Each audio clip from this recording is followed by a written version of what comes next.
O sentido da vida e o ateísmo. Você já se deparou com questionamentos sobre a fé cristã ou se perguntou como responder a um ateu de maneira respeitosa e fundamentada?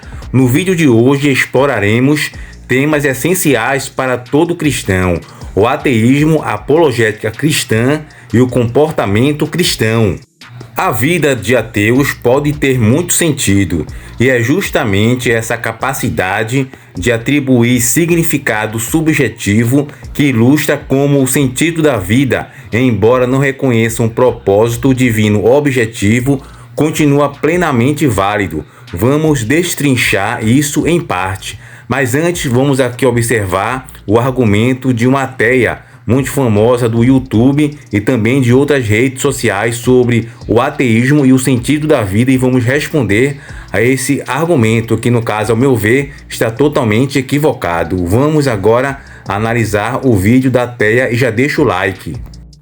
Pode esquecer essa ideia de que a vida só tem propósito se você acreditar num Deus ou tiver uma religião. Se propósito existisse com religião, ateus com certeza não teriam sentido na vida, o que é uma grande mentira. E mais, esse argumento dos ateus é clássico, mas vamos aqui explicar essa questão do fato de que sim, eu concordo, os ateus, eles têm objetivo e sentido.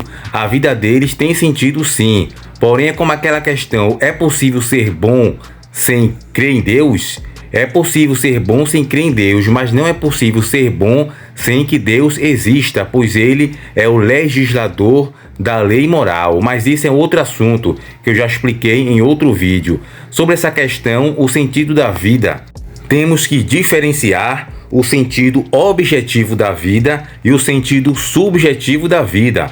Os ateus, no caso, estão envolvidos no sentido objetivo, embora eles não creiam na vida eterna, na questão da salvação, da renúncia, também da questão da conversão em Cristo. Tudo isso é o sentido objetivo da vida, é um teste que todos nós estamos passando. Mas existe o sentido subjetivo, aquele que você dá à sua vida. Cada um tem um objetivo, uma meta diferente.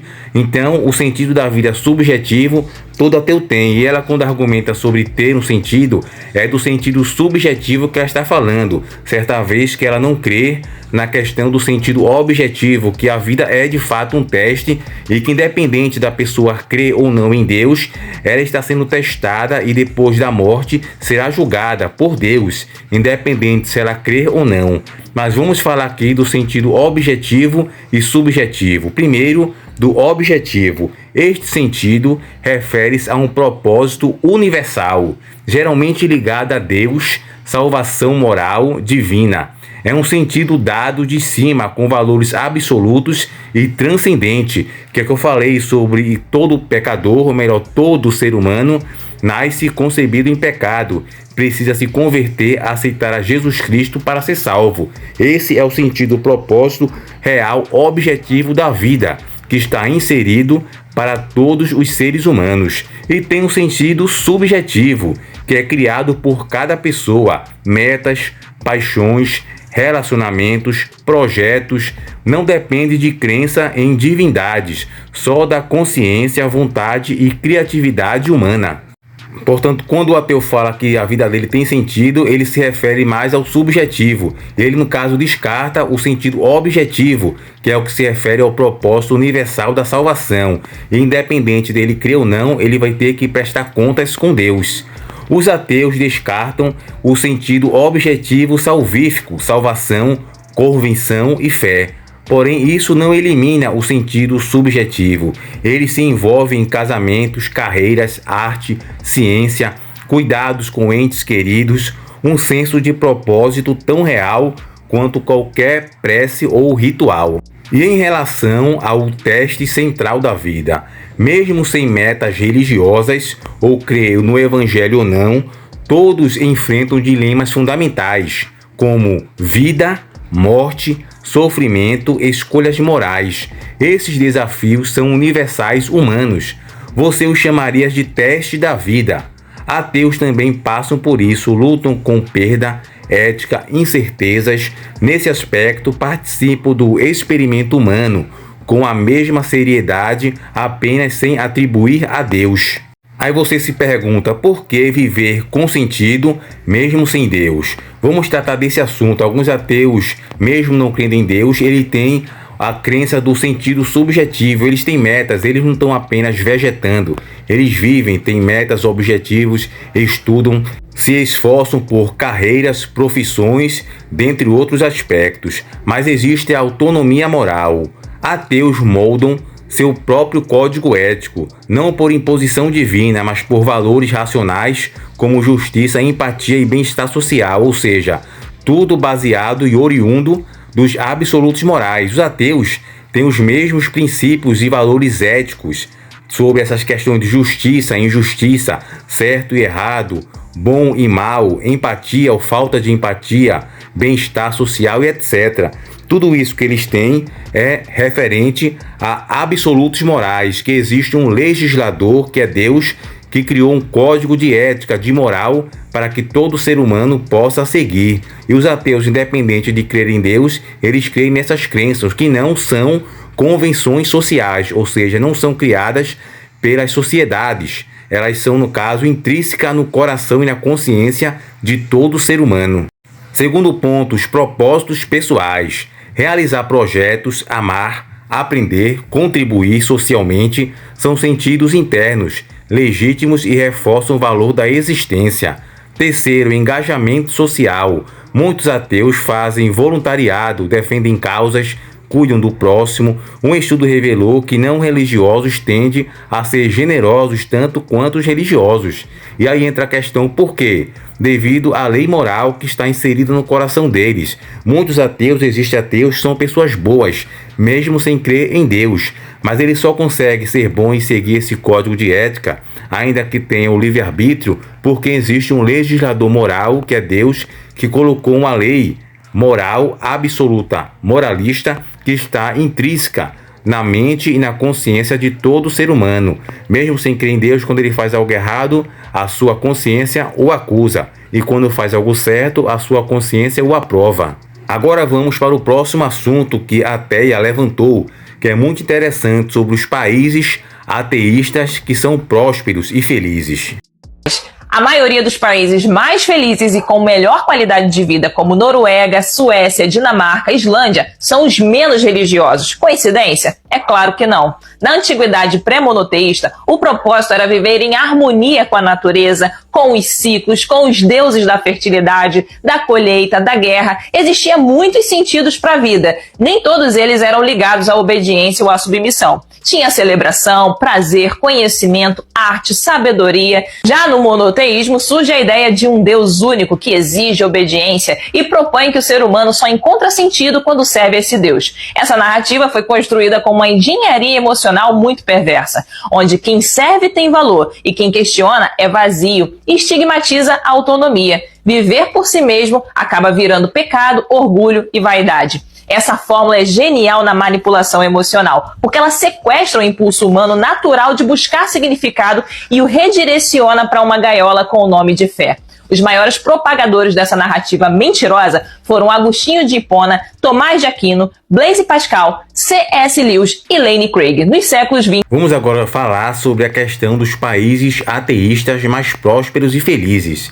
É verdade que muitos países mais ricos e estáveis, sociedades altamente secularizadas, ateístas, como países nórdicos, apresentam indicadores sociais elevados, renda per capita, educação, baixa criminalidade, alta qualidade de vida. Em contraste, nações com alta religiosidade tendem a ter mais desigualdade, pobreza, menor desenvolvimento institucional. Isso não significa que a fé causa pobreza. Trata-se de fatores como segurança existencial, pobreza e caos geram maior religiosidade. Riqueza e estabilidade levam à secularização, não necessariamente, claro. Instituições fortes, saúde, educação, justiça funcionais geram menos necessidade de religião como suporte. Relação inversa entre riqueza e fé nacional. Países ricos tendem a ser menos religiosos, porém mais prósperos. Conclusão: prosperidade correlacionada com o secularismo, porém não por causa teológica, sim por melhores serviços, educação e governança, apenas uma questão de administração, de gestão, e não uma questão relacionada com a religião de crer em Deus ou não. Estudos indicam que a religiosidade pode proteger pessoas em condições adversas. Fé e comunhão religiosa oferecem suporte emocional, espiritual, social, reduzindo efeitos de pobreza e sofrimento emocional. 2021. Porque um ser humano que acredita que só tem propósito através da fé, esse vai ser dócil, dependente e facilmente manipulado. Quem acredita nessa narrativa não desenvolve um eu autônomo, reprime desejos autênticos porque acredita que desejos pessoais são carnais, pecaminosos ou desviantes do plano divino. Quem tem medo da liberdade porque aprendeu que viver por conta própria é caminhar para o vazio ou para o inferno, acaba acreditando que quando perde a fé religiosa, enfraquece ou desaparece. Essa pessoa sente um vazio devastador, como se não tivesse mais por que acordar de manhã. Muitos ex-crentes não sabem quem são, o que gostam, o que sentem, porque a vida inteira foram treinados para seguir um propósito de Deus, sentem culpa e vergonha por querer coisas que não são de Deus, como se a própria vontade fosse um vírus. Sentem medo de se declarar ateu, porque isso significaria assumir que não tem um propósito, ou não tem moral, ou então que vão se perder. Viktor Frankl provou que o sentido da vida é construído e não revelado. Mesmo em campos de concentração, ele via pessoas encontrando propósito em amar, em resistir, em ajudar. A ideia de que só existe propósito com Deus foi criada por homens. Ela não é uma verdade universal, é uma doutrina de obediência. Você pode sim encontrar propósito no amor, na arte, na ciência, no cuidado, na criação, na revolução, no simples fato de existir. E isso não precisa de nenhuma divindade. Aliás, só sem Deus é que o propósito pode realmente ser seu. Desperta. Ainda se referindo à questão dos países mais prósperos, entretanto, em países com bem-estar social consolidado, o bem-estar entre ateus e religiosos se equipara, ou seja, sentido pode vir da segurança material e apoio comunitário, não apenas de fé. Então, essa é uma questão também que não pode ser ignorada. Porém, vamos continuar respondendo os questionamentos e argumentos que ela falou aqui no vídeo. Por que a vida ainda tem sentido para os ateus? Como a gente falou sobre a questão do sentido objetivo e subjetivo, criação ativa de sentido, escolhas, arte, trabalho, ciência, tudo isso confere significado genuíno, moral autônoma, atuar com ética sem mudamento divino é possível e sólidos estudos mostram que atitudes pró-sociais não dependem só da religião. Os ateus podem praticar boas ações, boas obras, sim ajudar o próximo, mas tudo sempre baseado nos princípios e valores morais que a gente bate na tecla que Deus, o Criador e Legislador, colocou no coração de todo ser humano. A consciência acusa e às vezes, no caso, aprova. E também o enfrentamento do teste da vida. Lidar com perda, injustiça, propósito são pedras no caminho de qualquer pessoa e não se limita apenas aos evangélicos ou cristãos. Sobre outro assunto, muitos ateus criticam a moral cristã, afirmando que a religião impõe medo e tira a liberdade, levando as pessoas a viverem escravizadas por regras. Porém, será isso verdade? Ou estaremos confundindo liberdade com libertinagem? Um que pode nos aprisionar de verdade, mesmo acreditando estar livres. Primeiro temos que entender a diferença entre liberdade versus libertinagem, o que a Bíblia ensina. No Evangelho, Jesus afirma: quem vive no pecado é escravo do pecado. João capítulo 8, versículo 34. Paulo também adverte: não useis da liberdade para dar ocasião à carne, em Gálatas capítulo 5, versículo 13.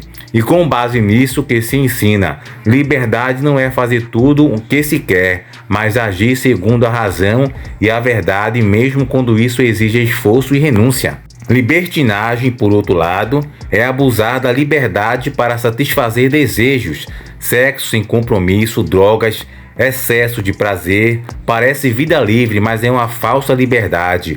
A pessoa fica escravizada aos seus próprios vícios, quebrando relacionamentos, acumulando dívidas, sofrendo consequências negativas. Agora vamos falar sobre outro ponto, a diferença entre ser liberto versus a escravidão do pecado, que no caso ela não entendeu sobre essa questão. Não é apenas uma imposição que a religião coloca por fetiche ou capricho de querer impedir as pessoas de viverem em pecado para poder dominar a mente das pessoas. É porque tudo existe consequências. O pecado vai trazer consequências negativas, a liberdade também. Tem que, no caso, diferenciar a libertinagem da liberdade.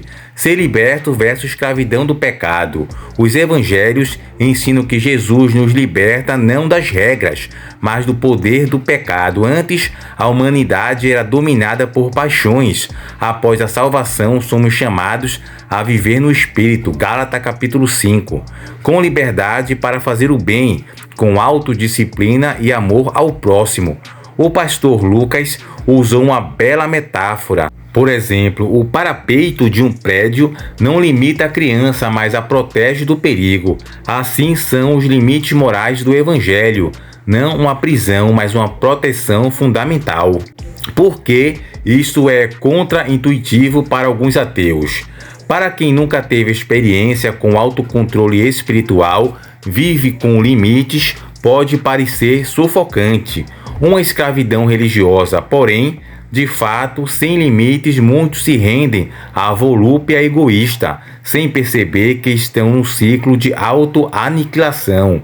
A verdadeira liberdade cristã é viver para algo maior, o amor, a moral, o crescimento espiritual e não de algo sem direção, se entregando a qualquer impulso. Isso requer coragem e disciplina, o que pode confundir quem busca apenas prazer imediato. Então, quais são os perigos da libertinagem? Vamos falar aqui que muitos ateus acabam apenas levando em conta e questionando, usando o pensamento crítico em relação à religião, dela no caso impedir ou advertir sobre alguns erros e pecados, mas eles não levam em conta as consequências do erro e do pecado.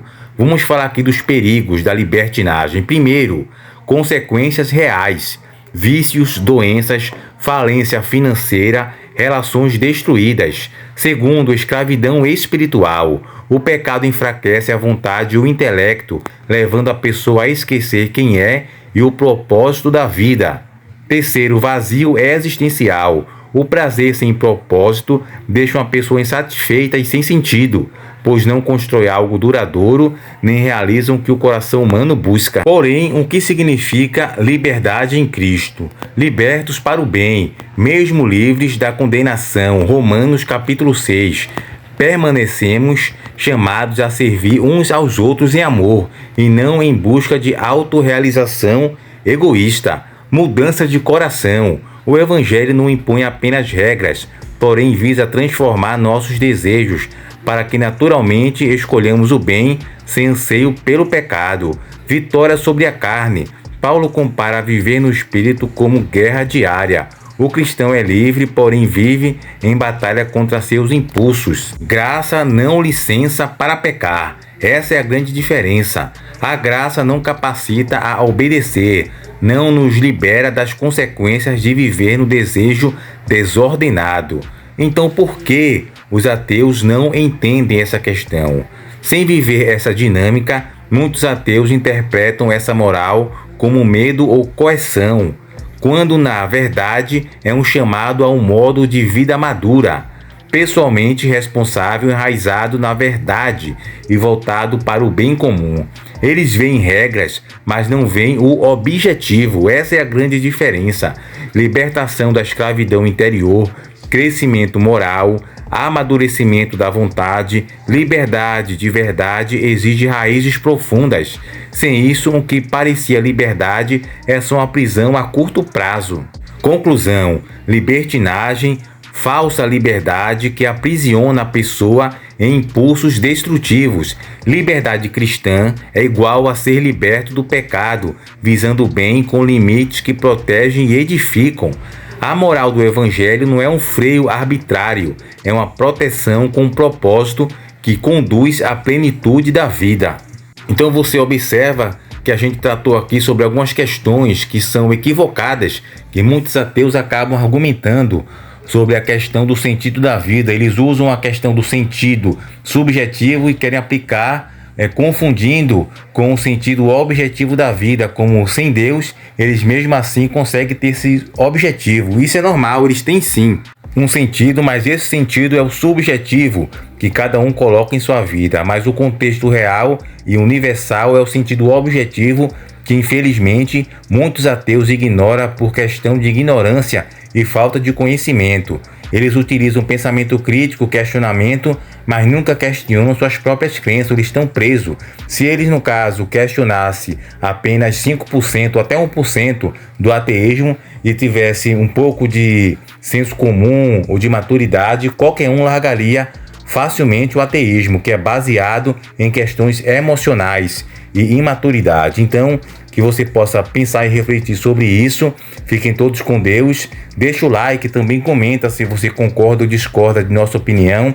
Se inscreve no canal, ativa o sino de notificação para receber mais conteúdos como estes. Fiquem todos com Deus e até o próximo vídeo.